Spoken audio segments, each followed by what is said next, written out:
Hello and welcome to another edition of UFO Video Addicts. Let me give you a preview of what I got coming up in this video. The first is a video of a dash cam of what appears to be a police officer being turned into ashes. Not too sure if this is real. I also have a video of a triangle UFO spotted in Ohio. This is a strange object or creature taken by the International Space Station coming over Earth's horizon. Also have this, actually there's two videos that seem to indicate that there might have been like fairies or, existence of little people. I mean, you can see in this x-ray, you can see the bone structure in this creature here. And then I have this other video that also shows this tiny, person. This person was less than, 15, 16 inches long or something like that. But you can see in this x-ray too, also had a skeletal structure. Let's see. This is a video of these two guys who climb up this side of a mountain, and they find these burial mounds with all of these skulls in them. This is just a regular one, and then they find these other ones with these elongated skulls. But we'll take a look at that. Here's an article about the Battle of Los Angeles. And then last is this article about the Mayans, and something that I never noticed before, but these sculptures and figurines all have this what's called an elevated nasal root. So according to this article, it's a possibility that these people that with this elevated nasal root were a different race of humans.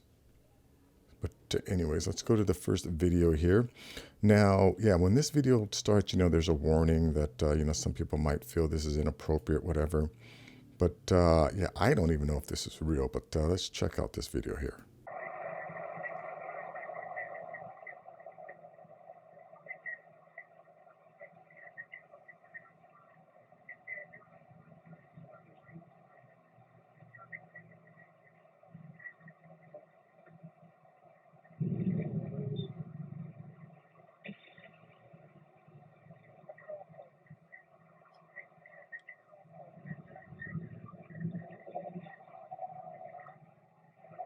Yeah, see, and that's that. Now, if that was real, or if it was fake, they did a great special effects job. But, I have a lot of trust in the internet. If this is fake, I would like someone to show the link of the production company or the pranksters that did this. Because if that's not out there, I'd also like to know where it actually came from. Because if this is real, there had to be a police department that submitted this or posted it to the internet. But anyways, link will be in the description. Let's see. This one, after looking at it a few times, I'm not too sure if this is, this guy's saying that it's a triangle UFO, and it definitely looks like a triangle. But I find the blinking odd. And only odd, odd in the sense of that's what a plane would do, or a helicopter. So is this guy's, just camera just misinterpreting like a plane, a regular plane?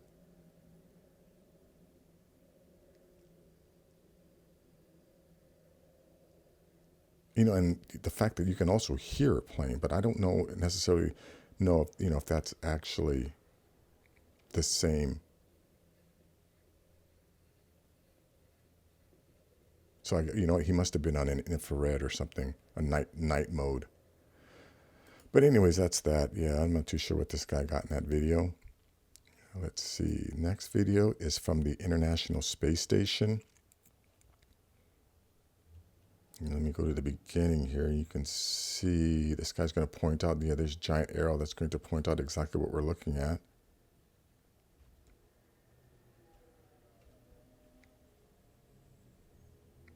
That thing seems to be undulating, like it's a worm. What was that? That one astronaut, Stormy something, who videotaped a snake-like object going through the clouds.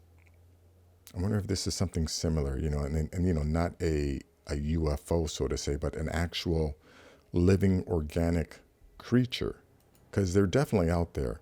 You know, yeah, our planet has life on all levels. You go down to the deepest parts of our ocean, there's life. All the levels, you know, coming up through the ocean, there's life. You can go to the hottest parts, you know. I mean, we found out that there's these snails that live around volcanoes. You can go to the coldest parts of our planet, there's life. So even in the upper atmosphere, again, it's not known to most people, but there is evidence that there are these giant, massive organic creatures that are 2.5 to 5 miles long that exist in the infrared spectrum in our low Earth orbit. Yeah, if you want to look it up, just do a search for STS-75, the tether incident. Let's see, let's take a look at this. Oh yeah, so now I have 2 videos, you know, showing some little creatures. Now let's see, this the first one is from Jaime Maussan, and let's see, here's,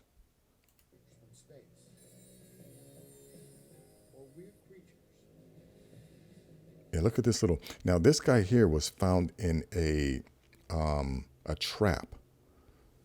You know, it's like this tiny monkey-like creature here.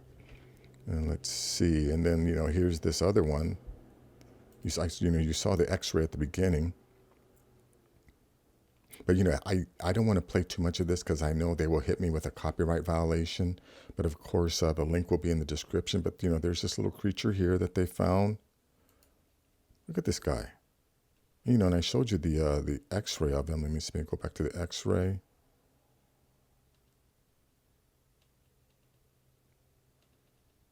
Oh, where is that X-ray at? Here we go. Yeah, look at the X-ray of this thing. So yeah, obviously they're saying that it has bones. So anyways, I think that's the only, yeah, there's 2 creatures on this video. And then there's this other video here that shows this guy. They named him Pedro. And actually it talks about these other small beings that they found. Let me go to that. Let me go right about here. Full screen. 6. An ancient Little People graveyard of vast proportions was once found in Coffee County. It was estimated that there were as many as 100,000 separate individuals buried there. And in 1932, 2 gold prospectors would thankfully expose the existence of the Little People of Priory Mountain to the world. Deep within a mine on the mountain, they discovered a secret lair, a tomb, somehow placed deep within the rock face. Within this tomb, they found the mummified remains of a tiny humanoid. Now known as Pedro, according to Dr. Henry Shapiro, an anthropologist from the American Museum of Natural History, along with the several X-rays he made, proving his authenticity. Pedro was 65 years old when he died, and he had unfortunately suffered a terrible fall, which had dislocated several of the vertebrae in his back. It seemed to Dr. Shapiro a head wound that he had apparently suffered some short time after may have been the result of his relinquished life, in a curious act of mercy by his fellow tribe members. Now remember, you know, this isn't the only small person that they've found. You know, Ripley's, believe it or not, used to go around with this little creature called Attaboy, and that Attaboy was very, very similar to the Atacama humanoid that was found, you know, in I think it's Peru or Chile. And in fact, you know, the Attaboy was named Attaboy because it was also found in the Atacama mountains. But anyways, yeah, there's definitely evidence, you know, like all of these stories that anytime Westerners would come across indigenous people, and the people would tell them either about the tiny people or hairy people or any other stories that a Western mind couldn't accept. It was always put off as just myth or legend or something like that. I find that very interesting. But anyways, a link to this will be in the description. Let me go to this video here. Oh yeah, now these 2 guys are, you know, just couple dudes, they decided to take a trip. You can see it shows the path that they're going on this mountain. So let me just get to the part where, I mean, this is a 17-minute video. Yeah, here's, you see where they are. Let me see, let me jump ahead real quick.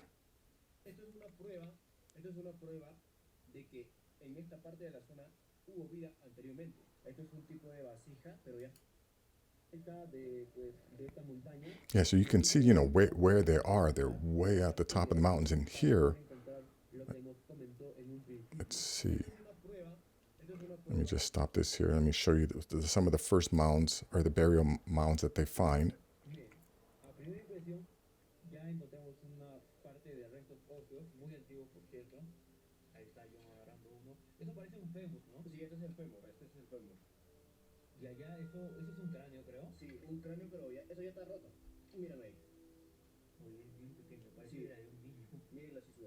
And here's something to point out. This is Homo sapien, and all Homo sapiens have these three sutures, right? This is the parietal, I think, sagittal, parietal, and occipital. I'm not too sure which is which, but yeah, we have all of us have three. Homo sapiens have three sutures, and I know whenever, let's see, and then let me go to where they find the. Yeah, first of all, let me show you where they are.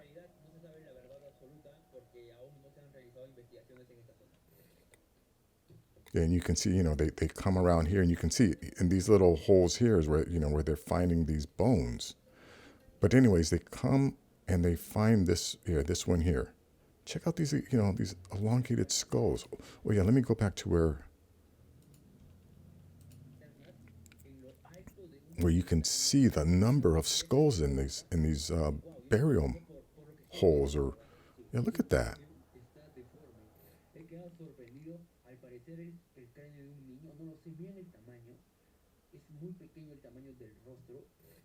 Yeah, and again, I know a lot of people want to say that this is a result of head binding. Yes, head binding did occur, but you have to ask yourself, what were they trying to emulate? Why were they binding their children's head? For no reason. But anyways, this is something that a lot of people who always talk about the head binding always ignore. Okay, there are major differences between the skulls of these Homo capensis and the skulls of Homo sapiens. Okay, so the thickness of the skull is different. The sutures are different, and they also have additional cracks in the back of the head. The eye sockets are much larger. The brain volume is much larger. Sometimes they had double rows of teeth. Let's see, what are their other differences? Oh yeah, the furnum magnum, right, which is where the hole where the spinal column connects to the brain is different. Because they had elongated heads, their center of gravity obviously was different. So the location of I think it's called the furnum magnum, which, like I said, it's the hole at the bottom of the skull where our spinal column connects to our brain. It's different, okay? There are major differences between the skulls of these Homo capensis and the skulls of humans who have elongated their heads. So anyways, link to this will be in the description. Let's see here. Oh yeah, this is a great example of, I guess you could call it propaganda or distraction. Because here, the Battle of Los Angeles, Second World War spawned its fair share of mysteries, strange incidents, and bizarre happenings. The Battle of Los Angeles, which remains one of the strangest events of World War II and still a mystery to this day. The event took place during the night between February 24th and 25th, 1942. Never fully explained, these events remain shrouded in mystery and the subject of intense speculation. Some facts about the Battle of Los Angeles are not disputed. During the night of the 24th into the 25th, unidentified objects sighted both visually and on radar. These reports included flares and blinking lights reported around defense plots. Interesting how they're calling them flares and blinking lights. Flares don't fly around in controlled fashion, and neither do just blinking lights. Let's see. Early the next morning, I hear something else. Army Air Force units remain grounded, conserving their small fighter squadrons, and when the size of the enemy force was known, radar tracked the unknown targets to a few miles off the coast. At 2:21 a.m., the regional controller ordered a blackout. Jittery citizens and anti-aircraft crews flooded the information center with reports of enemy planes all over the skies above Los Angeles. Soon, anti-aircraft crews in Santa Monica spotted a balloon carrying red flares. They opened fire, and soon all hell broke loose in the skies above Los Angeles. Imagine that. Imagine hitting a balloon carrying flares with anti-aircraft artillery and not being able to knock it down. Again, this is, it wasn't a balloon carrying red flares. It was obviously an unidentified object. Again, I'm of the conclusion that, this was our neighbors. See, from the point that the first shell was fired, the Battle of Los Angeles plunged into confusion and hysteria. For 3 hours, Los Angeles airspace was full of phantom planes and exploding shells. And again, this happened for 3 hours, and I don't know if they're going to report it in this, but there were definitely some UFOs knocked down. I think one of them went, crashed into the mountains, and there was a bunch of debris. Some people did die from some of the shell casing, I guess, that landed. But anyways, again, obviously, this article is trying to mislead you in a way, but we're not alone on the planet. We've never been alone on the planet. And link to this will be in the description. Let me get to this last article here. Yeah, now this is something, I have to admit, I've looked at this mask before. I've looked at these figurines before. I've seen this death mask, and I never once noticed what's this elevated nasal root. But, you can see here, elevated nasal root. And on these images, look at that, elevated nasal root. Elevated. Elevated. I've seen these figurines before. Never once did I notice the nose. I thought it was just like a stylistic thing. Actually, I never even thought about it. So I wonder, if my brain was programmed to just discount that. But here it says, is it possible that the long noses arising from the forehead could be in the DNA of ancient people or might have belonged to a different human race? Is it possible that ancient civilizations with elongated skulls, elevated nasal roots, unusual teeth, etc., belong to the human race with different DNA? But the question is, when did the DNA change so drastically? The best logical explanation is some highly advanced civilization in the past manipulated the DNA of humans. They were capable of genetic engineering. If it is true, then could it be possible that they were not from Earth?